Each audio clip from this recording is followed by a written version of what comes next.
이렇게 생각하시는 분들은 필름 시공을 절대 하시면 됩니다.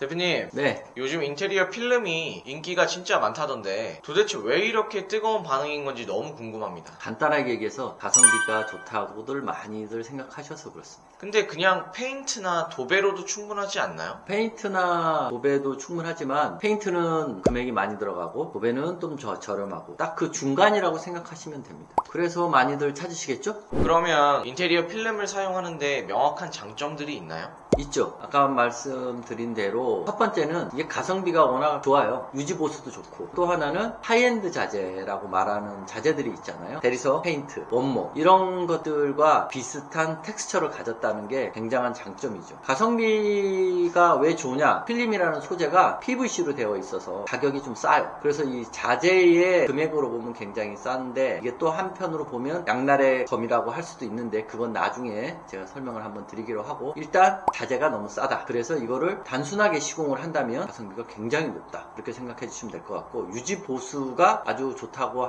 말씀드릴 수 있는 것은 첫 번째, 유지가 굉장히 좋죠. 때가 잘 타지 않으니까. 그리고 잘 긁힘이나 이런 것들이 좀 적어요. 도배 같은 경우는 사람의 손톱이나 이런 곳에 스크래치가 많이 가잖아요. 까질 수도 있고, 필름은 PVC라서 까짐 현상이 굉장히 적어요. 그리고 또 하나는 손때 같은 게 잘 타지가 않는다는 거죠. 사람이 이렇게 짚잖아요. 이렇게 현관이라든지 이런 곳을 이렇게 사람이 자꾸 손으로 짚으면 굉장히 많이 상하는데, 그런 것들이 굉장히 적다고 봐야 됩니다. 그래서 유지가 굉장히 좋고, 보수라는 차원은 보수를 잘 할 필요가 없어서 유지 보수가 좋다는 건데, 보수도 할 수 있어요. 거기를 정말 띄어내고 시공을 할 수도 있거든요. 근데 띄어내는 게 굉장히 쉬워요, 생각보다는. 그런데 이제 그게 이제 세월이 흐르면 똑같은 텍스처를 가진 제품이라 할지라도 색깔이 조금 틀릴 수는 있어서 그런 부분은 좀 있기는 하지만, 보수할 필요가 거의 없다는 거. 그래서 유지 보수가 좋다. 그리고 이제 하이엔드 자재의 텍스처와 비슷하다, 이거에 대해 설명을 해볼 거예요.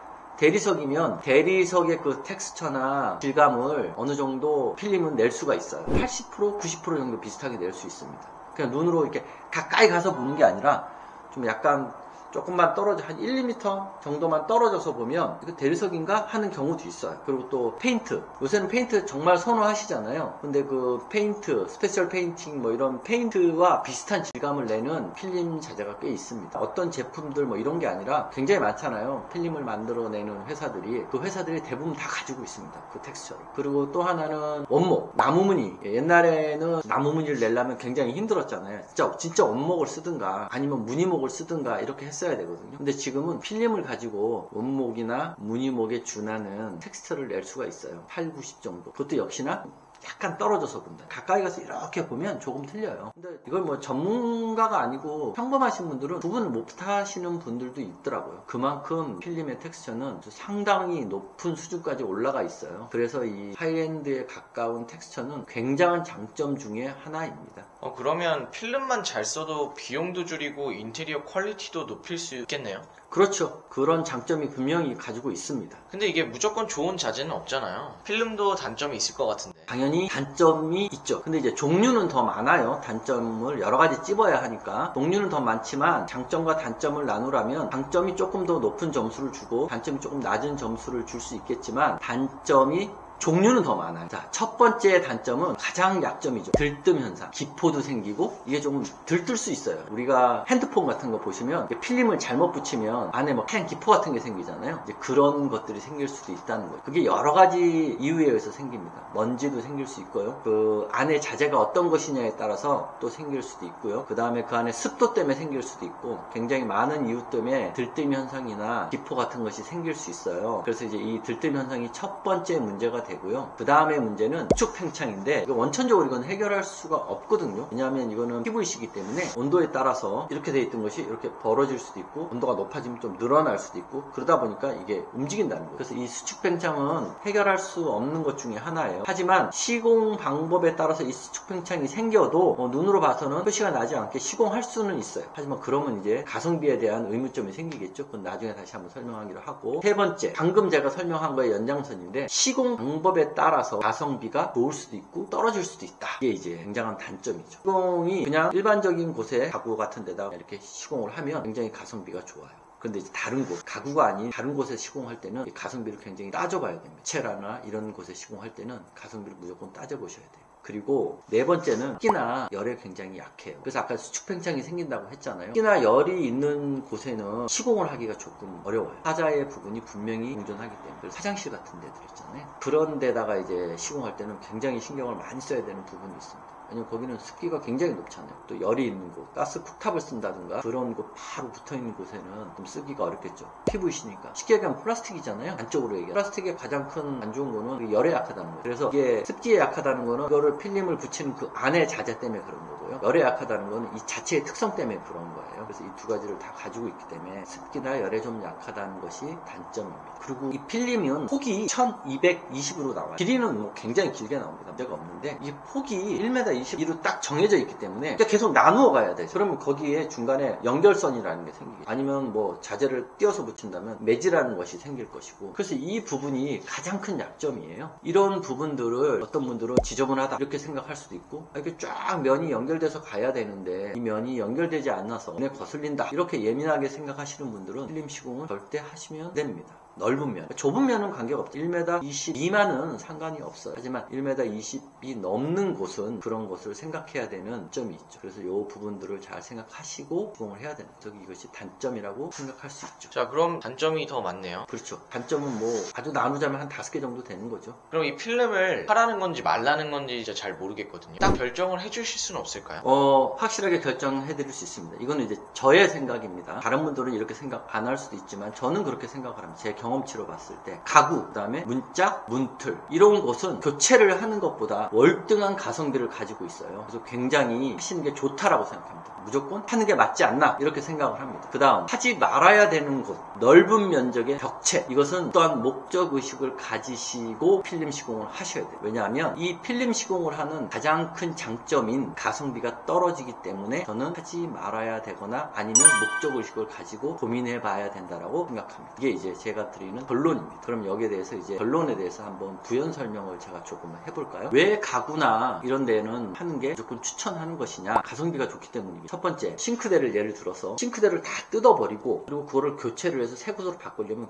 굉장히 비싸게. 근데 그 싱크대를 그대로 둔 상태에서 문짝이나 이런 데다가 필름을 붙여버린다면 아주 간단하잖아요. 필름 자재값과 인건비 이 정도만 있으면 색상을 완벽하게 바꿀 수도 있고 텍스처도 좀 바꿀 수가 있고, 그럼 그냥 이렇게 멀리서 봤거나 좀 가까이서 봐도 완전히 교체한 것 같아요. 물론 이제 상판이라는 싱크대의 상판 대리석 그 부분은 좀 남을 수가 있겠죠. 아니면 그것도 교체는 하려면 할 수도 있습니다. 이제 그런 건 빼고 순수하게 그 가구를 봤을 때는 완전히 새 것 같아요. 그렇기 때문에 그걸 뜯어내는 것과 안 뜯어내고 그 위에 필름을 붙이는 것은 굉장한 가성비의 차이가 나겠죠. 그렇기 때문에 충분히 해볼만 한 겁니다. 저는 추천합니다. 그런 것들. 하지만 이제 구성을 바꿔서 평면을 바꾼다면 교체를 하시는 게 맞죠. 근데 그대로 있는 상태에서 나는 그냥 깔끔하게 바꾸고 싶다 하면 가성비 1등입니다. 필름으로 하시는 거. 그리고 문짝, 문틀도 마찬가지입니다. 문짝, 문틀도 뜯어내면 생각해보시면 이제 콘크리트만 남는 거잖아요. 근데 그걸 뜯어내지 않고 그 위에 필름을 가볍게 붙여버린다면 색도 바뀌고 앞에 있는 텍스처도 바뀌고 이렇게 되기 때문에 굉장히 싸게 시공을 할 수 있는 거죠. 그래서 필름의 가장 좋은 가성비를 완벽하게 살릴 수 있는 부분인 거죠. 그래서 제가 말씀드린 가구, 문짝, 문틀은 적극 추천. 근데 그 중에서 가장 좋은 거는 싱크대보다는 붙박이장이나 이런 것들이 더 좋아요. 싱크대는 가성비가 좋기는 하지만 이제 구조를 조금 바꿔야 되는 경우들이 있으니까 디자인적인 면에서는 아무 문제가 없는데 구조를 바꿀 때는 안 되겠죠. 그렇게 생각해 주시면 될 것 같고, 이제 두 번째, 왜 넓은 면적이나 벽체는 고민을 해봐야 된다, 추천하지 않는다라고 단적으로 말씀을 드렸냐 하면, 첫 번째, 넓은 벽체를 다 필름으로 넣으면 굉장히 좋기는 하겠죠. 도배를 하지 않고. 그 대신 필름을 벽체에다 하려면 목공이 같이 들어가야 돼요. 그 벽을 뜯거나 벽 위에다가 MDF라는 필름을 붙일 수 있는 목재를 그 위에다가 시공을 먼저 해야 됩니다. 목공이 가장 비싸잖아요. 그러니까 페인팅을 할 때도 저희가 페인팅 자체가 비싸다기보다는 일단 목공 작업을 해야 되기 때문에 페인팅을 무조건 해야 되거든요. 목공 작업을. 그래서 사실 페인팅 가격보다 어떨 때는 목공비가 더 나오는 경우도 있어요. 그래서 페인트가 굉장히 하이 퀄리티긴 한데 가성비 면에서 많이 떨어지는 거죠. 그런데 이제 벽체를 페인팅으로 모양을 내기 위해서 필름 작동을 한다 하면 아까 말씀드린 대로 목공 작업을 해야 하거든요. 그러면 과연 페인팅하고 얼마나 많은 가성비 금액의 차이가 나느냐 이거죠. 그렇다고 해서 100% 페인팅의 모양을 낼 수는 없거든요. 한 80% 정도라고 생각하시면 돼요. 그럼 정말 완벽한 하이엔드는 아니잖아요. 그렇기 때문에 목공까지 해가면서 필름을 붙여서 페인트의 텍스처를 낸다? 그건 굉장히 생각해봐야 될 문제라는 거죠. 그래서 추천을 할 수 없다는 겁니다. 그리고 또 벽체 같은 곳을 할 때는 목적의식이 확실하게 있으셔야 돼요. 쉽게 얘기해서 벽체를 제가 시공한다면 저 같으면 무몰딩을 할 것 같습니다. 천정에 있는 몰딩을 없애고 바닥에 있는 걸레바지도 없애는 거죠. 이거에 대한 생각이 분명히 필요한 거죠. 이런 목적의식. 나는 바닥에 걸레바지가 눈에 거슬려, 그리고 천장에 있는 몰딩이 거슬려 하시면 깔끔하게 각을 탁탁 이루는 필름 시공을 하면 그걸 다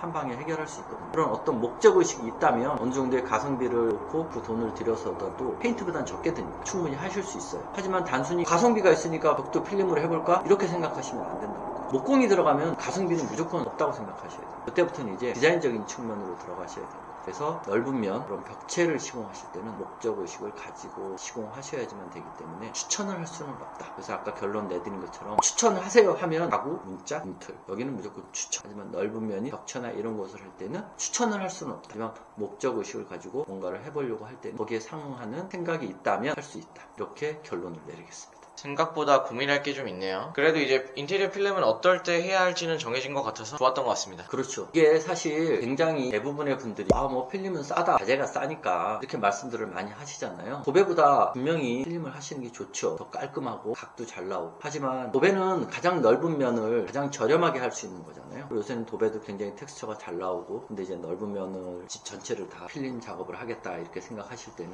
내 집을 어느 정도 디자인적인 측면을 굉장히 고려하셔야 됩니다. 그렇지 않고 필름을 집 전체에다가 다 시공한다든가 그러면 잘못하면 실패한 인테리어가 될 수도 있습니다. 너무 돈이 많이 들어가 버렸는데 그 많이 들어간 돈에 비해서 뭔가 좀 부족한 퀄리티가 있을 수 있거든요. 그리고 원목이나 대리석이나 이런 것들은 자재가 잘 변하지 않잖아요. 원목 같은 거는 조금 변해도 그것을 멋으로 볼 수 있고, 대리석은 사실 거의 변하지 않고, 그런 거에 비해서 필름은 수축 팽창도 있고 끊어서 가야 되는 부분도 있고, 물론 끊어서 안 갈 수도 있습니다. 안에다가 필름을 하나 더 떼고 그 위에다 이렇게 또 필름을 대야 돼요. 그렇기 때문에 제가 이제 영상 같은 것들을 또 좀 보고 하면 거기에 설명들이 나오잖아요. 끊어서 갈 수도 있고 겹침 시공할 수도 있다, 이렇게 잘 설명을 해 주시더라고요. 근데 결론은 끊어서 가는 게 필름 시공의 FM입니다. 그래서 가성비가 나오게 하는 거예요. 필름 시공을 할 때는 끊어서 가는 걸로 생각을 하고 시공을 해야지만 필름의 장점을 살릴 수 있는 거죠. 맞댐 시공을 해버린다면 그 안에 필름을 또 하나 두 겹 시공을 하는 거예요. 그러면 가성비라는 것이 완전히 없어지는 거잖아요. 그렇기 때문에 필름의 장점을 살릴 수 없어요. 그래서 저는 맞댐 시공은 추천하지 않습니다. 필름은 가성비로 하는 건데, 그러려면 다른 자재를 선택할 수도 있죠. 물론 타일을 하거나 대리석을 하는 것보다는 조금 싸겠지만 퀄리티라는 게 있잖아요. 그렇게 생각을 하시고, 이 필름은 양날의 검이 있다. 그래서 어떤 목적의식을